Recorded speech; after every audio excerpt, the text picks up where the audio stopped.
Hello, everyone. My name is Shelby Chandler, and I am giving my presentation over decisions in the workplace.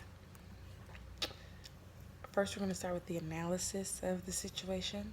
As being an only African American woman on my coaching staff, there are actually only two in our whole athletic department. I made a decision recently to address the racism that is currently occurring in our country and that is currently affecting African Americans, especially one like myself.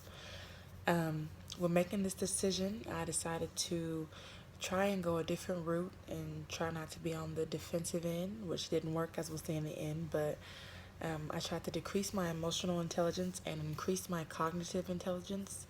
When doing this, I felt that this would probably allow me to think more wisely and clearly and not with my emotions.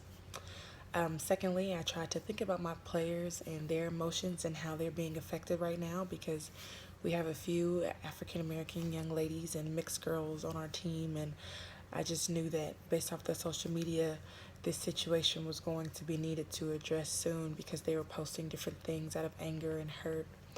So I was trying to think about them before I went in and talked to my coaching staff about the situation.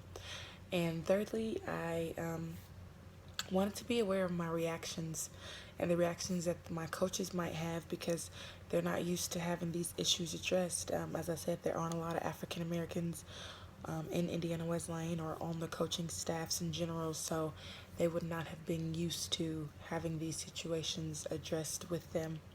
So I had to kind of be mindful of how they would react for the first time, really probably hearing this, or even how would they be affected by this because someone who they care about is hurt by this situation.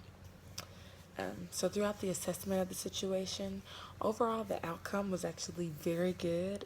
The conversation and the decision that I made to address the racism in our country towards African Americans was a success with my coaches. At first, I was a little nervous to have to go in there and sit down with them and tell them, hey, this is how I'm feeling. This is what's going on. I'm not sure if you've seen the news or are aware, but our players are affected by this right now. I'm affected by this right now, and I just need you to know that this is something that's going on, and I don't approve of this, and I need to know and hear that you don't approve of this either, because as of now, they're putting Christianity and white people under one bubble saying this is what we stand for. So sitting here, I need to know that you do not stand for this and you fight for African Americans. And my coaches were so supportive. They uplifted me. They uplifted my team. They uplifted our team. I'm sorry, and they prayed for us. My players spoke out when we addressed this issue. We ended up addressing this issue as a team, as a program, and my players spoke out. And there were a lot of emotions, a lot of tears, but it was overall really great and uplifting. A few improvements that I would have made. One, I would have addressed the topic sooner without letting it linger. I noticed that when you allow things to linger, you allow for different emotions to come into your mind and allow different areas to kind of get hazy. Secondly, I would have trusted in my coaches more and tried not to be as fearful before having this conversation with them rather than going in on the defensive end. Even though I said I wouldn't, I still was a little reserved and defensive because I didn't know how they would react. And lastly, I would have improved my emotional intelligence so that I could have allowed room for my coaches to relate to me more. I noticed that a lot throughout our conversation. I was so on the defense and so not wanting to think emotionally but think rationally and think wisely that I didn't allow for them to try to connect to Shelby's heart and connect to me and see where I'm really at. I was only thinking in a, okay, let's get down to business, talk about this, not, hey guys, this is really hurting me. I think that if I would have approached them in that way, they would have completely understood more. And not that they did a bad job of understanding because they did a great job, but they would have definitely connected with me on an emotional level more.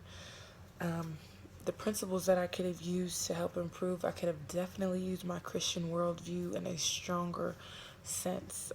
I noticed that when addressing my coaches, me being defensive, for an example, was not the way I should have approached them. You know, the core foundation of Christian worldviews is love. And I should have known that going into this conversation with them, they would have had love for me and I would have had love for them. So I could have definitely improved that. I also would have limited my nationalism views before addressing the situation. Me being defensive, I was so worried about my coaches loving and caring for their culture and defending their people and looking to me as an outsider. As Wilkins describes in his book Hidden Worldviews, nationalism is when people love those who look like them and then view outsiders as danger.